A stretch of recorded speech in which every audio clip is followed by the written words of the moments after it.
How do you account for the errors of the scribes when the New Testament was handed down person to person? Yeah, excellent question. There are errors that we know about. Why? Because we can compare the documents, we can compare the manuscripts and see where the errors are. In fact, let me see if I can show you a representation of that, because it's better seen than it is described. Here it is. Let's say you have, here's the original, which we don't have. We don't, at least we don't think we have any original documents, okay? So they're all copies, okay? And let's say you find 4 different copies. And in the first copy, you see an error right here. And then another copy, there's another error right there. In the third copy, there's another error right there. And in the fourth copy, there's an error right there. Can you reconstruct the original? Yes. Yes. And that's what scholars do. The original, this happens to be Romans 3:26, God is just and the justifier of the one who has faith in Jesus. Now the note here is the New Testament documents have far fewer variations than this example. So yes, sometimes scribe made mistakes, but in virtually all cases we know what the mistake was and we can correct it by comparing it with other documents. Now you might say, why wouldn't God just, if this is true, why wouldn't he just maintain the original? I'm speculating here, but I think one reason, well, 2 reasons. Number one, if we had the original, we might venerate it. We tend to venerate things like that, right? But number 2, if I had the original, what could I do to it? I could alter it, right? But if you had a copy, you had a copy, you had a copy, you had a copy, you had a copy, you had a copy, and I had a copy, and I changed my copy, is everyone going to know who changed their copy? Yeah, because when you get all your copies together and compare it to mine, you go, Turek, you heretic, why'd you do that? Right? So by not preserving the original, you actually are able to preserve the original better. So what if the error is not that simple?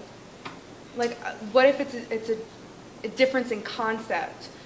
So if we have these copies and say copy 1 gets 12 copies, copy 2 gets 24 copies, and then you've got copy 4 that gets 400 copies, but copy 4 is the incorrect copy, then how do we justify truth in that? As well as how do we justify the truth in Jesus' exact words when we didn't hear them ourselves? Okay, there is no significant doctrine, theological doctrine, that is affected by any variant. And who admits this? Bart Erhman himself.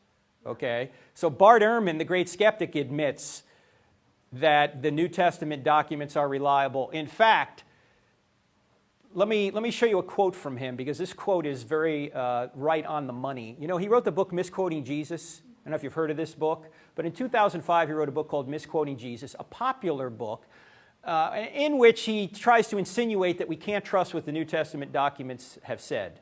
Yet the very same year, 2005, he wrote an academic work. He updated an academic work with his mentor, Dr. Bruce Metzger from Princeton University.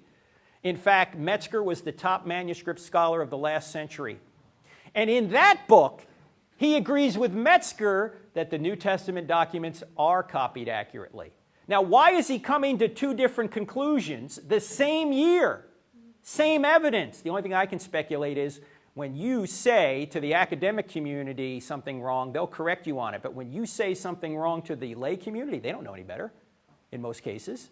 You can sell a lot of books when you say the New Testament documents aren't copied reliably. That gets you a review in the New York Times, that gets you on the Colbert Show, the Jon Stewart Show. You sell a lot of books. Right, what's that? A textbook to be studied. We're studying Erhman now. You're studying Misquoting Jesus? No, his textbook, the New Testament. Okay, well that one that he co-wrote with Metzger is actually good. But this one, now here's what he says. This is in the appendix of the paperback version, so this comes out a year or 2 later from the original Misquoting Jesus. He's interviewed, and in the interview, here's what he says. Check this out. This is a quote from the book, page 252. He says, Bruce Metzger is one of the great scholars of modern times, and I dedicated the book to him because he was both my inspiration for going into textual criticism and the person who trained me in the field. I have nothing but respect and admiration for him, and even though we may disagree on important religious questions, he is a firmly committed Christian and I am not. We are in complete agreement on a number of very important historical and textual questions. What are they in agreement on? If he and I were put into a room and asked to hammer out a consensus statement on what we think the original text of the New Testament probably looked like, there would be very few points of disagreement, maybe 1 or 2 dozen places out of many thousands. The position I argue for in misquoting Jesus does not actually stand at odds with Professor Metzger's position that the essential Christian beliefs are not affected by textual variants in the manuscript tradition of the New Testament. Well, why would you write misquoting Jesus then? Not you, but Bart Erhman, right? The book maybe should be called Misquoting Erhman, because he doesn't even agree with himself. So it seems that even Erhman, when push comes to shove, admits that we do have an accurate copy of the New Testament documents. Now, your second question is, how do we know verbatim what Jesus said? We might not know verbatim what he said, because there are no quote marks in Greek, so we're not always sure exactly if it's a quote or if it is a paraphrase.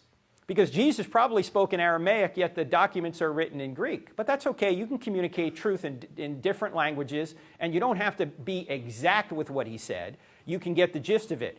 In fact, Jesus said, he was an itinerant preacher. He probably gave the same talks in several different places, right? I mean, if you followed me around, I go around to different campuses. I give the same presentations over and over again, but I might say things slightly differently in one place than another place. So maybe one guy heard it one way, another guy heard it another way. We have the gist of what Jesus said, and that's really all God wanted to tell us. Also, you might imagine that at those times, people had highly developed memories. They could memorize complete books. We can't even remember our phone number because we have all these devices that remember it all for us. So these people were an oral culture, and they memorized things quite well. Thank you very much. Thank you, Grace.